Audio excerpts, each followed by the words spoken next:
25,000 बच्चे कश्मीर की सरजमीन से उठा करके कहां फेंक दिए गए ना, उनके वजूद का पता नहीं चलता है।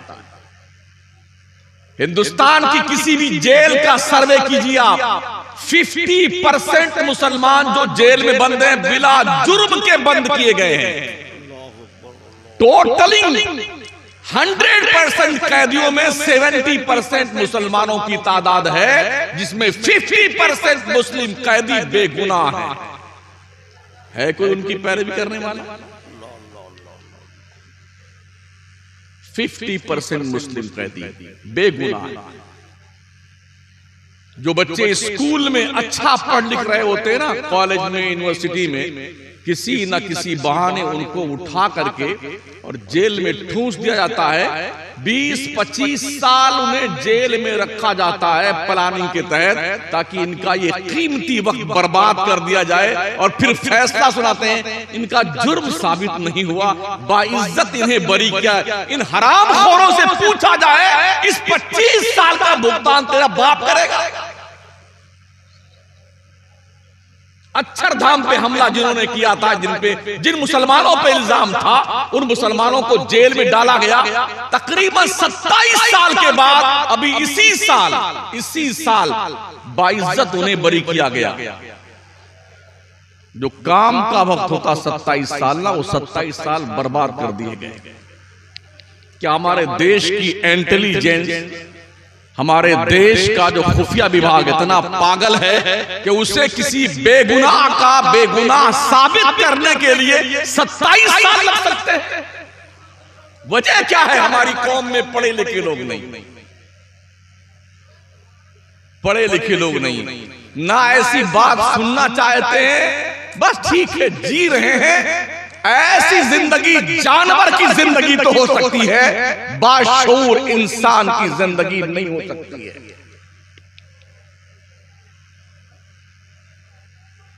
पता है आपको, एक नहीं 10 लाख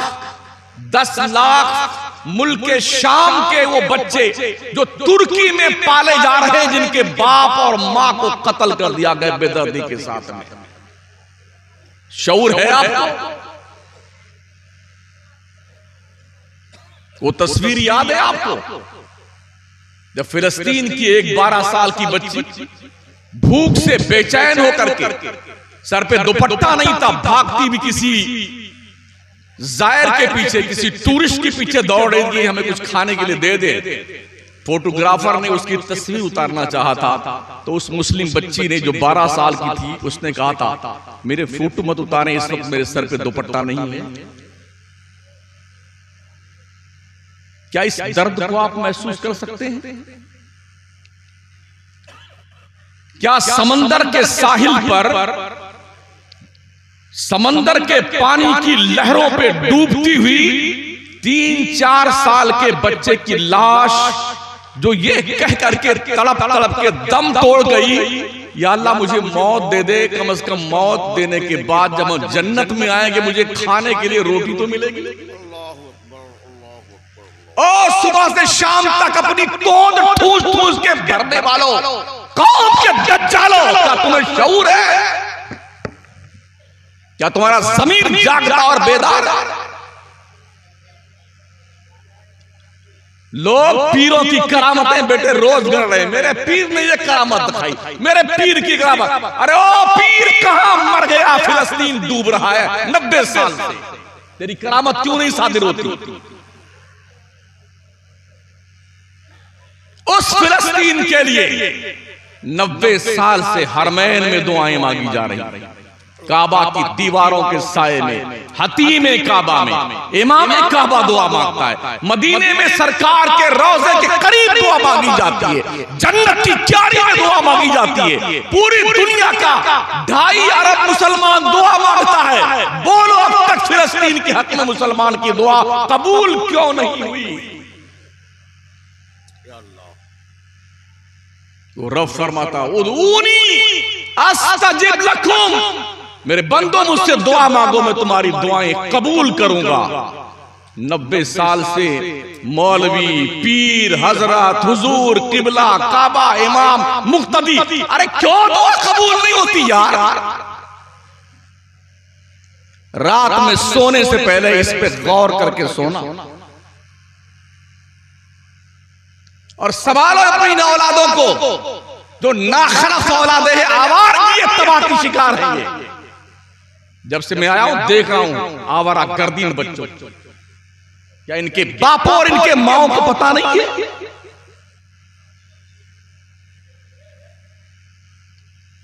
अगर तुमने इन बच्चों पे कदम नहीं लगाए और इन्हें शऊर की रोशनी में इनके हाथों में मुस्तफा प्यारे की गुलामी की जंजीरें नहीं डाली तो तुम्हारी नाक नहीं, तुम्हारी गर्दन कटवा देंगे कायदे से।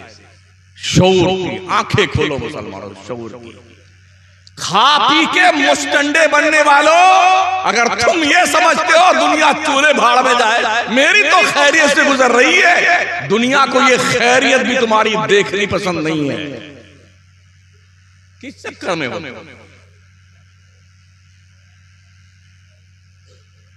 आखिरकार आजम खान जेल में बार बार क्यों ठूसे जा रहे हैं? क्या आप तस्वुर कर सकते हैं कि किसी भैंस चुराई थी? मुर्गी और बकरी चुराने का केस है? जी नहीं, उस बंदे ने मोहम्मद अली जौहर नाम की यूनिवर्सिटी बनाई कौम के फलाहो बहबूद के लिए। ये बात झेल नहीं पा रही दुनिया। कौम के बच्चों के लिए पढ़ने लिखने की सोच जिस भी मुस्लिम लीडर के अंदर आएगी उसे दुनिया के नक्शे से हटा दिया जाएगा। समझ रहे हैं? ये प्लानिंग है। मजारों पे ओहो के कौन साहब है? अरे जी पंडित जी आए थे, ठाकुर साहब आए थे ना, 2 लाख रुपए दिए, कव्वाली करवाइए ना। पगड़ी बनवाएंगे, कव्वाली करवाएंगे, इधर कव्वाला रहेंगे, इधर कव्वाल रहेंगे। अब तो सूफी सिंगर आ रही हैं। हाँ, सूफी सिंगर मैडम आ रही हैं। दोनों रात भर वो रात भर उसको अपना दुल्हा बनाती रहती है, वो अपने दुल्हन बनाना कर रहा। और बेशरम हमारी कौम वलियों की चौखट के बैठ करके अपने आवारगी फिक्र का प्रूफ देते हुए दिखाई पड़ती है। मतलब कव्वाली तो वलियों की ग़िज़ा है। पता है कौन सी कव्वाली ग़िज़ा है वलियों की? भाई खाना चाहे हलाल का खाओ चाहे हराम का, पेट तो भरता ही है ना। चाहे हराम का पानी पियो चाहे हलाल का पानी पियो, प्यास तो बुझती है ना। बस फर्क ये है, वलियों ने जो कव्वाली सुनी है उसे लोगों ने कव्वाली का नाम दे दिया। उन्होंने हमदे इलाही सुना है, हमदे इलाही, अल्लाह की पाकीज़गी के खुतबे सुने हैं जो नज़्म की शक्ल में थे, अशार की शक्ल में थे, और जब उसको सुनते थे उन पर विजदान की कैफियत तारी होती थी। बोले ख्वाजा साहब क्या कव्वाली होती? अरे ख्वाजा साहब क्या नहीं, गौस पाक क्या हो, मदीने पाक में हो, हतीमे काबा में हराम काम अगर होता है तो क्या वहां होने की बुनियाद पर हराम काम हलाल हो जाएगा? कभी नहीं हो सकता साथ। शायद कुछ ज्यादा हाई डाइट हो गई है ना।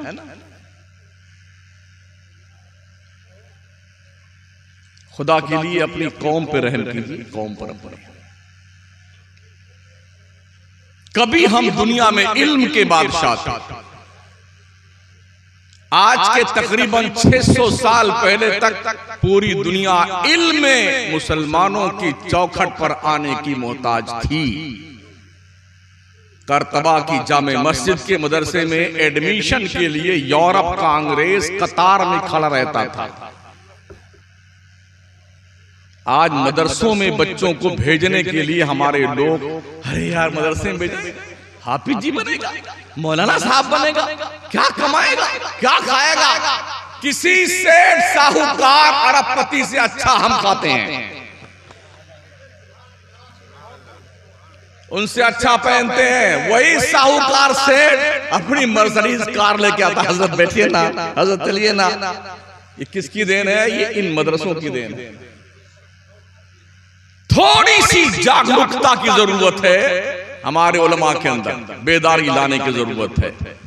ये सोच करके कि आपको जो माल दिया गया है कच्चा माल, इस माल को ढंग का पक्का बनाकर वापस कर दो कौम को, ताकि ये पक्का माल जहां रहे ना तुम्हारा गुणगान करता रहे। आपने भी सुना होगा, हमने भी सुना है, दरख्त अपने फल से पहचाना जाता है।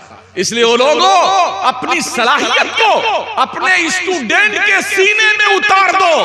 कहीं भी तुम्हारा स्टूडेंट जाए ना तो लोग कहेंगे यार कितना सलाहियत वाला इसका उस्ताद रहा होगा जिसने इस नगीने को तराशा। मगर हालत यह है, जब 3000 रुपया पाते थे लोग तो बहुत मेहनत से पढ़ाते थे, और अब 70,000 रुपए तनख्वाह, 80,000 रुपए तनख्वाह। अल्लाह अल्लाह, उस पर भी सबर नहीं है। हम कुछ दोस्तों जानते हैं हमारे, वो सोचते हैं कि ये 80 पूरी बच जाए और कहीं और से पैसे आते रहे ताकि घर का खर्च चलता रहेगा।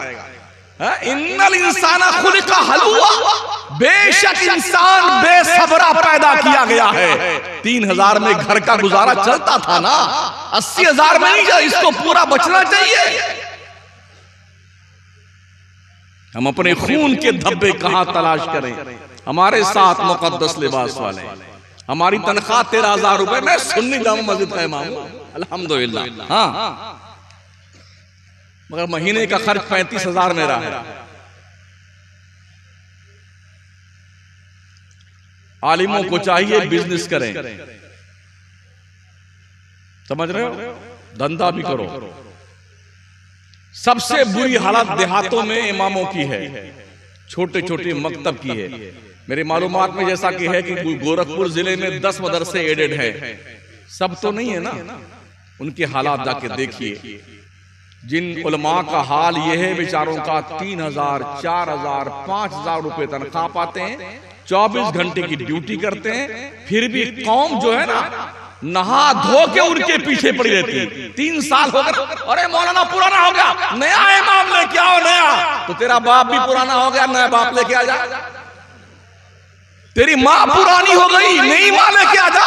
तेरी बेगम भी पुरानी हो गई, नई बेगम लेके आ जा। बेटे क्या थिंकिंग लोगों की यार। जिस गांव में देखो 2 साल में इमाम बदला जा रहा है, 3 साल में इमाम बदला जा रहा है। तुम्हारी खबर खोली इमाम ने क्या?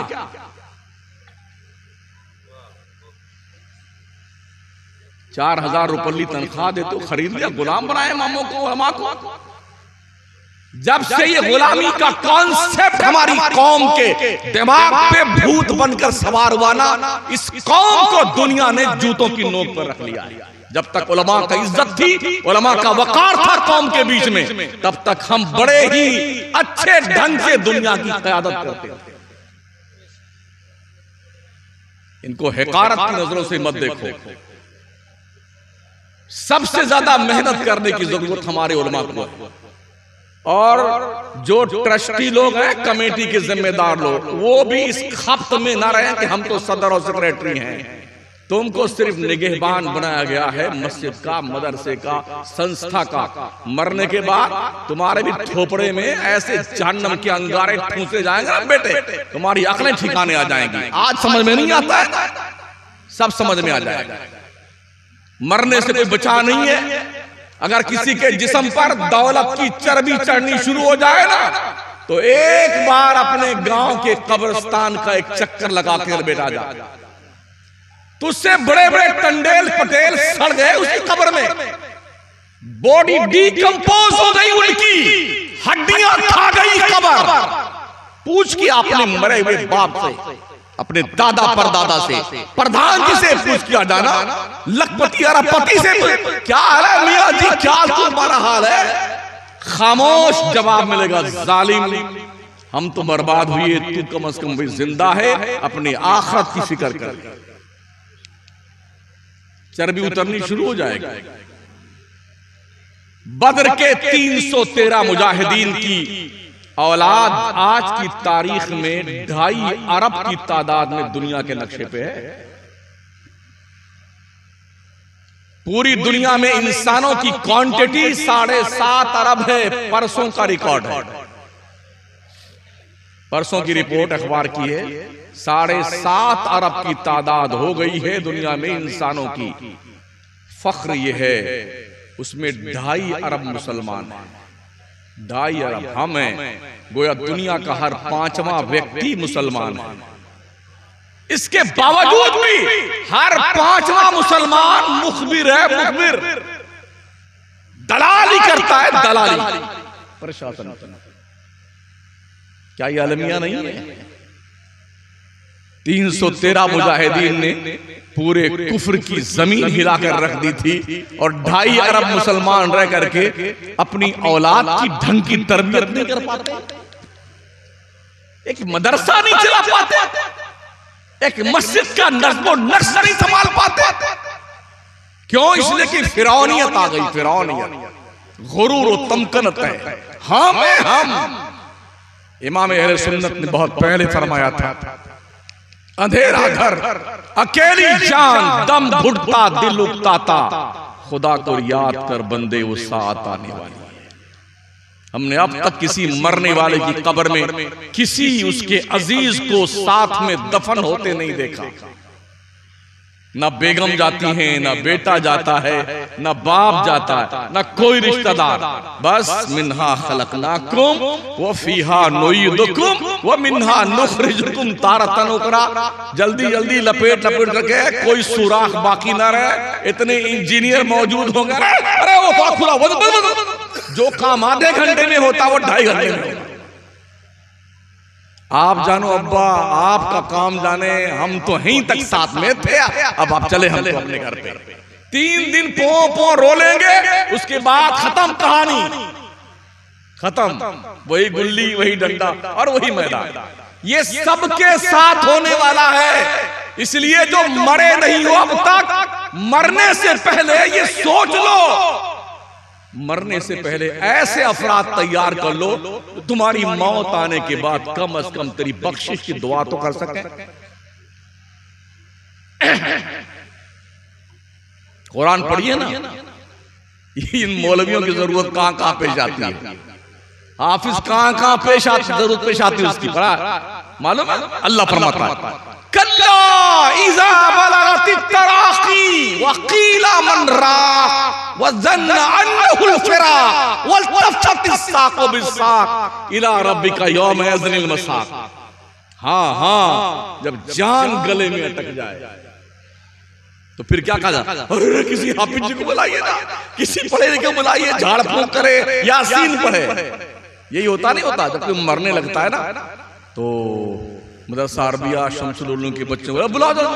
अरे इमाम साहब, मौलाना साहब, सदर साहब, हाफिज जी जरा बच्चों को लेके आ जाइए ना, हमारे अब्बा मरने वाले हैं, जान अटकी हुई गले में, यासीन आके पढ़ रहे। तू क्यों नहीं पढ़ता? बेटे बिल्डिंग तू लेगा, प्रॉपर्टी तू लेगा, चाबी खजाने की तू लेगा, फिक्स डिपॉजिट तेरे नाम, लाइफ इंश्योरेंस तेरे हाथ में आने वाला, और तेरे अब्बा की रूह निकालने के लिए हाफिज है, यासीन पढ़ने के लिए। फिर भी कदर नहीं मालूम होती इन हाफिजों की कदर क्या है, इन उलमा का मकाम क्या है। अल्लाह फरमाता वलक़द यस्सरनल कुरान लिज़िक्रि फ़हल मिन मुद्दकिर। हमने कुरान को याद करने के लिए आसान कर दिया है कोई याद करने वाला? 1 2 3 4 5 6 7 8 9 10 11 हाफिज कुरान। उस कुरान को याद किया है जिसका बोझ पहाड़ बर्दाश्त नहीं कर सकता। पहाड़ लौ अंज़लना हाज़ल कुरान अला जबलिन लराइता खाशिअम मुतसद्दिअम मिन खशियतिल्लाह। पहाड़ बहुत मजबूत होता है, मगर फिर भी कुरान का बोझ, उसके अजमत जलाल को बर्दाश्त करने की क्षमता पहाड़ में नहीं है। दिल बहुत नाजुक होता है। अभी तो यूं एक झटका आया, अरे क्या मर गए साहब, क्या अटैक आ गया, कितना नाजुक है दिल। मगर 30 पारे जो कुरान का बोझ पहाड़ ना बर्दाश्त कर सका, वो एक हाफिज कुरान का दिल उससे बर्दाश्त करता है। एकदम रद्दी माल ला करके मदरसों में लोग देते हैं, जरा जो बच्चा कहीं नहीं चल पाता ना, किसी स्कूल में, किसी मॉन्टेसरी में, किसी भी जो है कॉन्वेंट में कहीं नहीं चलता ना, एकदम मंद बुद्धि का बच्चा, किसी काम का नहीं। अरे मौलाना साहब, अरे हाफिज साहब, अरे कारी साहब, इसको यहीं डाल लीजिए, यहीं डाल लीजिए, शम्सुल उलूम में डाल लीजिए, ये कहीं नहीं चला। आप जी सोचिए, चल जाएगा उस मंद बुद्धि के ऊपर अल्लाह का फजल कितना होता है। जो बच्चा कहीं नहीं चल सका, मदरसे का हाफिज, आलिम, कारी, उस बच्चे के सीने में कुरान के 30 पारे उतार करके वापस करता है। लोग मजाक उड़ाते हैं, हदीस शरीफ सरकार की, जब तालिबे इल्म चलता है ना तो उसके पैरों के नीचे फरिश्ते पर बिछाते हैं। कभी अरे थोड़ा संभाल के चलिएगा, फरिश्तों के पंख टूट जाएंगे। इस तरह कहने वालों, तुम कुफ्र बक रहे हो, कुफ्र। नबी की हदीस की तौहीन कर रहे हो। आलिम रात भर सोता रहे, रात भर फर्ज नमाज अदा करके, और सुबह फजर पढ़ ले, और जाहिल पूरी रात नफल पढ़ता रहे, तो उसकी नींद के बराबर उसकी नफल का सवाब नहीं हो सकता है। क्या समझा आपने? काश उलमा अपना मकाम समझते और चमचागिरी सेठों की, साहूकारों की छोड़ करके, रोजी अल्लाह देता है यार, कोई सेठ साहूकार देता है कैसे कैसे? रब का वादा है, वमा मिन दाब्बतिन फिल अर्द इल्ला अल्लाह रिज़्क़ुहा व यअलमु मुस्तक़र्रहा व मुस्तौदअहा कुल्लुन फी किताबिन मुबीन। जो रब कीड़े मकोड़ों को रोजी देता है, ये 6 फीट के इंसान को रोजी कहीं नहीं देगा। कैसे नहीं देगा? वाह वाह वाह वाह, कीड़े मकोड़ों खिलाता है, शान से खिलाता है, मगर बहुत बेसब्रा इंसान है। मुफस्सिरीन फरमाते हैं, हलू एक जानवर है जो कोहे काफ में रहता है। अल्लाह ने इंसान को कहा, इन्नल इंसाना खुलिका हलुआ, बेशक इंसान हलू पैदा किया गया। हलू का मतलब उमूमन बेसब्रा होता है, मगर मुफस्सिरीन फरमाते हैं हलू एक जानवर है जो कोहे काफ में रहता है, 7 समंदर का पानी रोज पीता है, 7 जंगलों की घास रोज खाता है। अल्लाह उसके लिए इंतजाम करता है। जब शाम होती है तो इस फिक्र में रात भर उसे नींद नहीं आती, अरे कल क्या खाएंगे, कल क्या खाएंगे। उसको ये खबर नहीं होती जिस रब ने आज हमारे खुराक का इंतजाम किया है, वो कल भी हमें खिलाएगा। यही हाल इंसान का है, दिन भर कमा कमा के ठूस ठूस के, अरे कल कैसे करना है, रात भर नींद नहीं आती है। इधर करवाट, इधर करवाट। आपने देखा बेटे गोलियां खाते हैं नींद की, ये सठियाए हुए सेठ जो है ना, नींद की गोली खाते हैं, इतना मोटा स्पेंज गद्दा, तब भी मर्दूदों को नींद नहीं आती। और फुटपाथ पर सोने वाला, दिन भर दिहाड़ी कमाने वाला मजदूर 200 रुपया कमा लिया, खा पी के टन मार इधर लेटा रहा, ऐसा सोता है कि रात भर किसी को सोने नहीं देता। मैं कोई ऐसी लॉजिक नहीं पेश करता जो बाउंसर जाए, मैं 2 और 2 की तरह बात करता हूं। ये दोनों मिला दीजिए तो 4 होते हैं। ए हाफिज जी, ओए बहुत यार हरकत कर रहे हो, सर शराफत से बैठे रहो भाई साहब। सिकरीगंज के लोगों, अल्लाह का शुक्र मनाओ, तुम्हारे यहाँ इतना अच्छा इदारा, बेशक उलमा की कदर की। इन बच्चों को मेहमान रसूल समझ करके इनका एहतराम कीजिए। मैदानी जंग में जाने वाले मुजाहिद को तलवार देने से ज्यादा सवाब टूटा हुआ कलम अगर किसी तालिब इल्म को आपने दे दिया ना, तो उस टूटे हुए कलम का सवाब उस तलवार से ज्यादा है। वाह वाह वाह वाह वाह। कलम की ताकत समझते हो?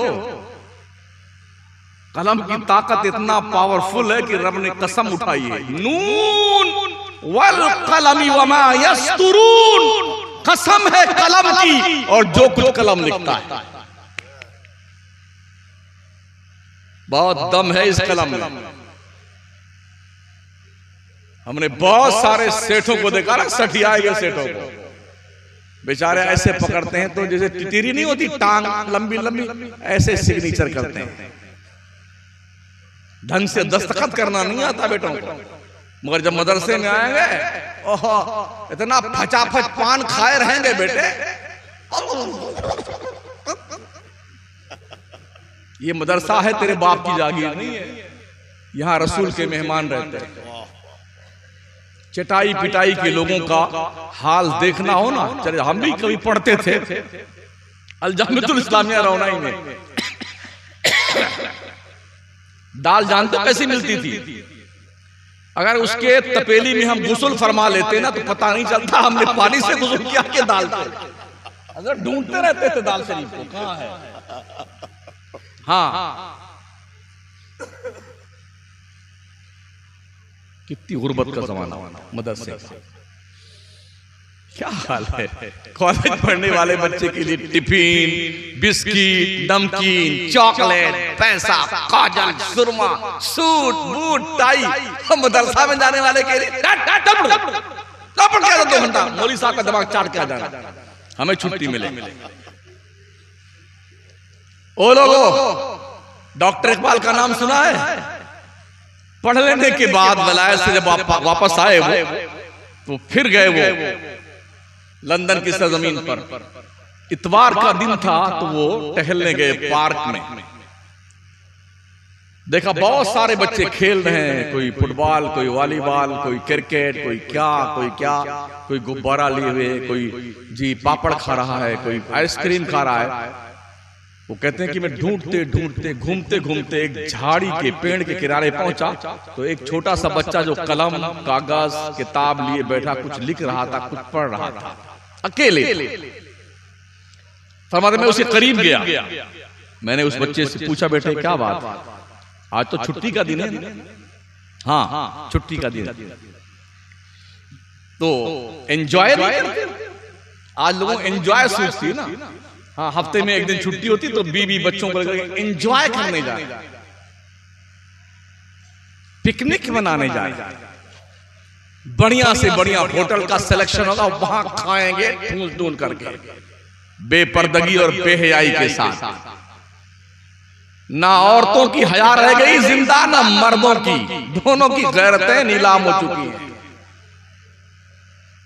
कहा बेटे क्या बात है, तुम कलम कागज दवात और किताब लिए बैठे हो, आज तो संडे है, घूमने का खेलने का दिन है।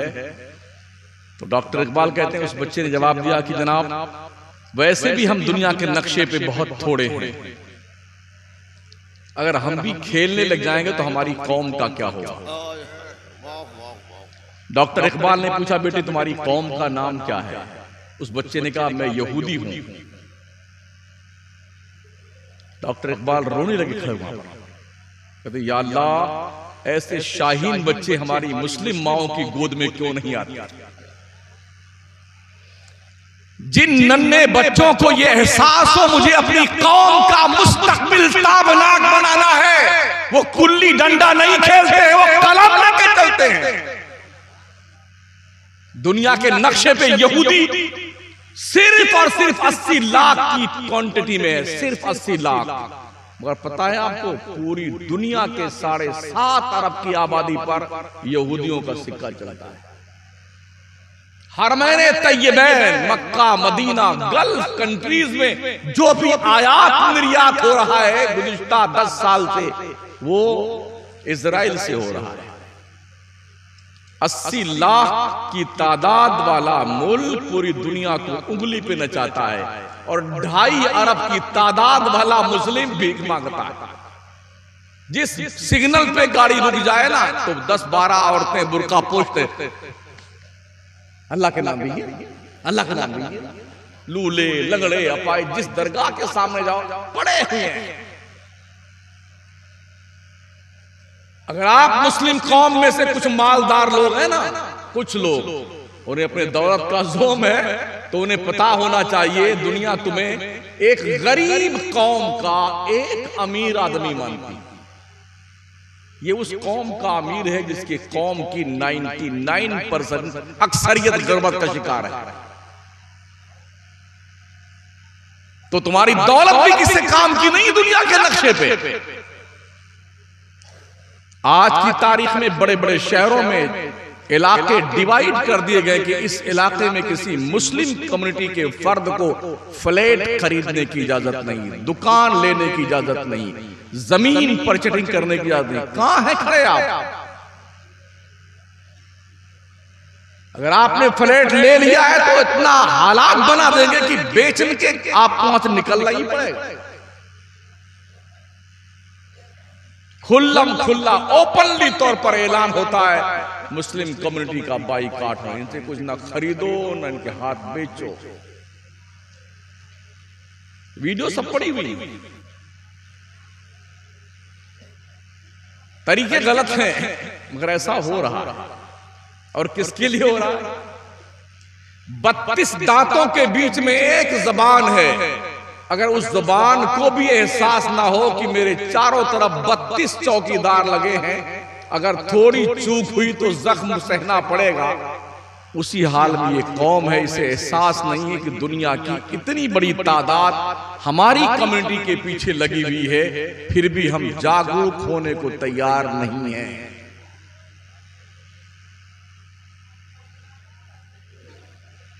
10-15 मिनट और सुन लीजिए।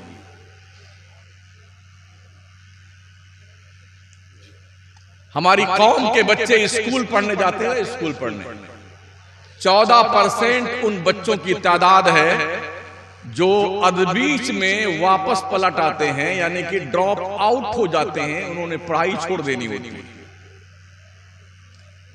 सुन लीजिए, थोड़ी सुन लीजिए, थोड़ी कड़वी बात भी सुन लिया कीजिए और शक्ल मिला के हजम कर लिया कीजिए।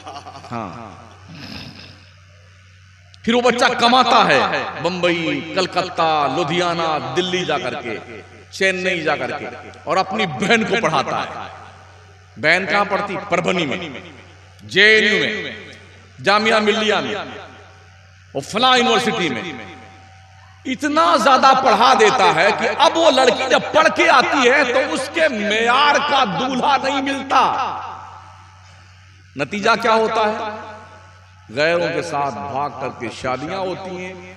वही लड़की जिसको बाप ने, भाई ने मिल करके कमा के पढ़ाया था, ग्रेजुएट बनाया था, वो पूरी कौम की नाक कटवा करके और जाकर के गैरों की गोद में बैठती है। और फिर हम देखते हैं साल 6 महीने के बाद उस लड़की की लाश कटी हुई किसी झाड़ी में पड़ी होती है, या रंडी के कोठे पे वो लड़कियां बेच दी जाती हैं यूज करने के बाद। फिर भी हमारी कौम की बच्चियों को यह एहसास नहीं है। इसलिए वो बापों और माओ अपने बच्चों की चेटिंग चेक करते रहा करो, और बच्चियों की इनके नोटबुक्स चेक करते रहिए, कहीं इनके गलत कदम तो नहीं उठ रहे हैं, कहीं ये बहक तो नहीं रहे हैं। इनके दोस्तों और सहेलियों पे कड़ी निगाह रखो। किसी ऐसी लड़की की सहेली तो हमारी लड़की नहीं बन गई है जिसका कैरेक्टर लूज है। आपका बच्चा किसी ऐसे गुंडे के हाथ पे तो नहीं चढ़ गया है जो चोरी चमारी करता है। अगर आपको इसका एहसास नहीं है तो इंतजार कीजिए कि आपकी भी नाक कटने वाली है। हम पूरे मुल्क की बात कर रहे हैं। गुज़िश्ता 2 साल के अंदर तकरीबन 25,000 मुस्लिम बच्चियों ने गैरों से शादियां करी हैं।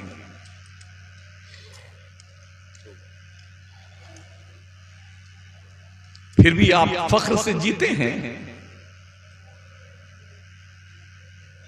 इन बच्चों को तो पता है नहीं कि दुनिया में क्या हो रहा है। जो बड़े हो तुम्हें तो पता है, कम से कम इनके लिए आप मार्गदर्शक तो बनिए, डायरेक्टर तो बनिए इनके। आपने इनको बताना है कैसे जिंदगी गुजारनी है। और ये ट्रेनिंग मां की गोद से होनी जरूरी है।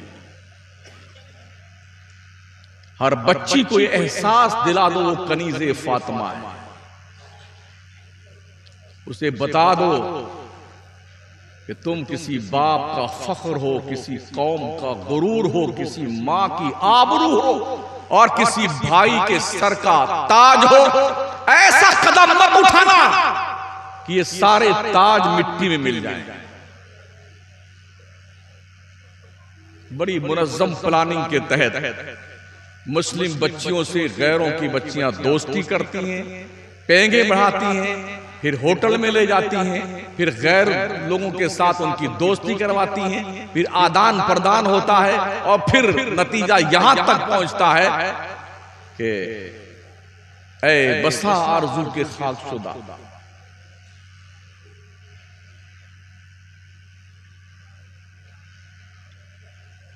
शायद आप इसे एक दीवाने की बड़ समझें कि एक मौलवी आया था पत्थर के शहर का पथरीली तकरीर कर रहा था,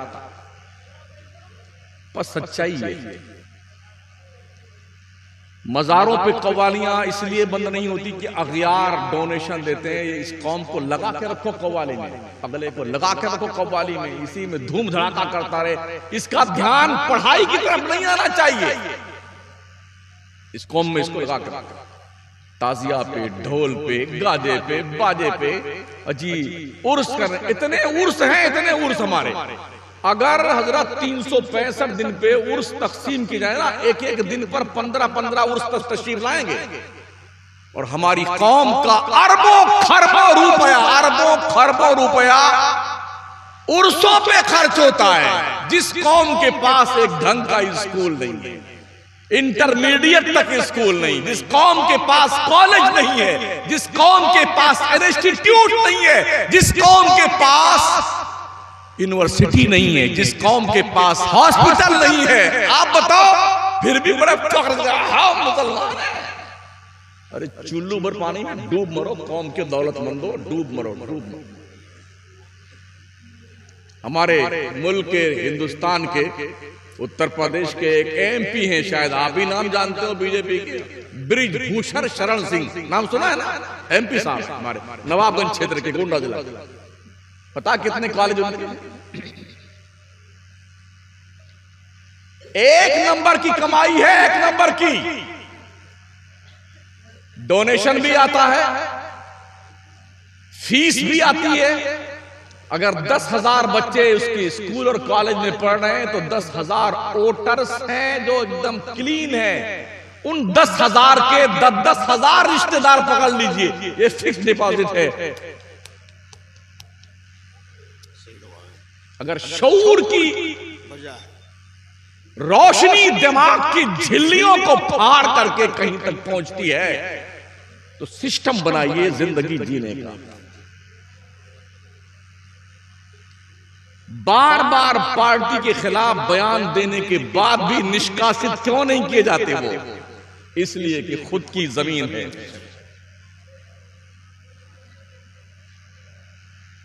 हाँ, मगर हम हैं कि होश में आने को तैयार नहीं है।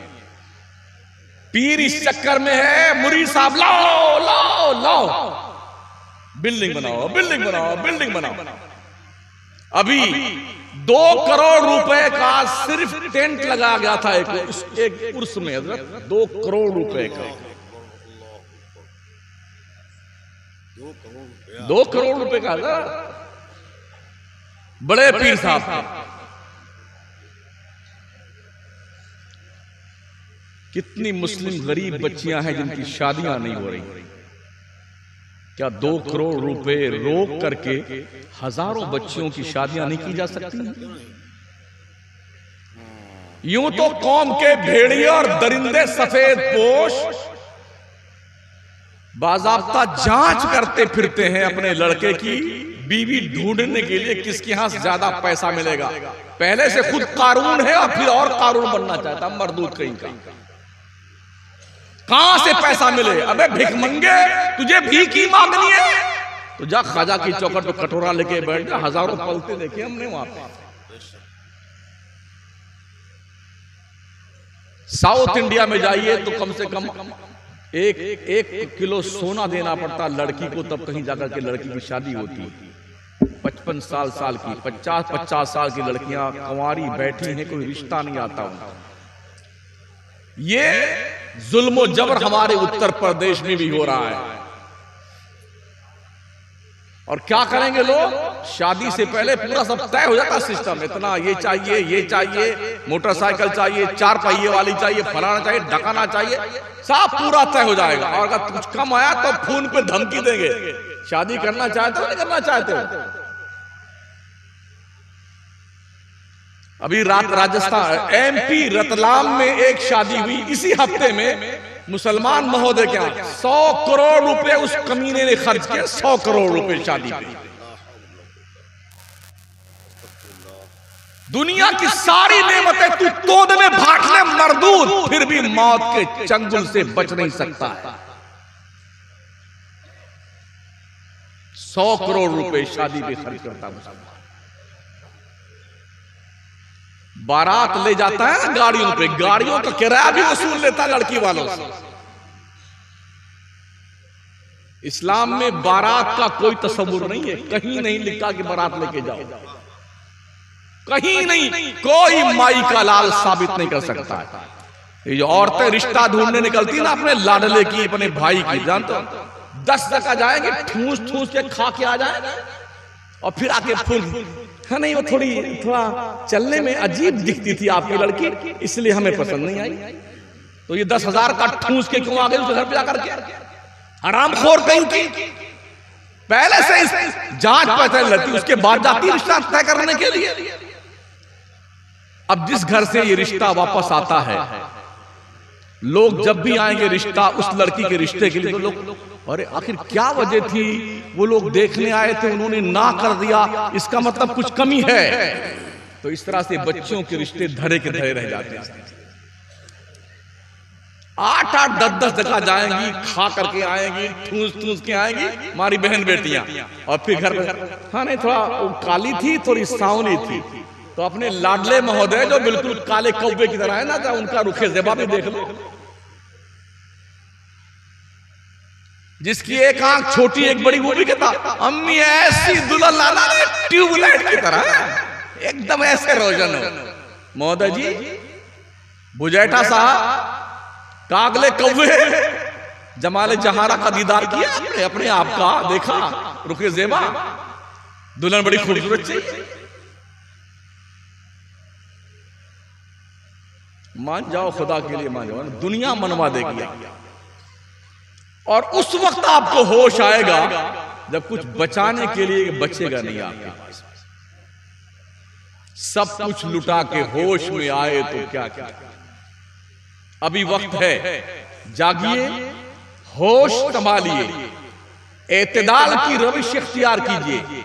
इस्लाम इफरातो तफरीज से पाक है, इस्लाम तरीके मुस्तबी है, सिराते मुस्तकीम है, ज्यादती कमी का मजहब इस्लाम नहीं है। समझ रहे हो? इस्लाम के ढर्रे पे आइए। हमारे हुजूर जन्नत के मालिक थे। फातिमा जहरा की शादी मस्जिद नबवी में की गई। किसी सहाबी का हमने बारात ले जाकर नहीं देखा किताब में कि कोई बारात लेके गया।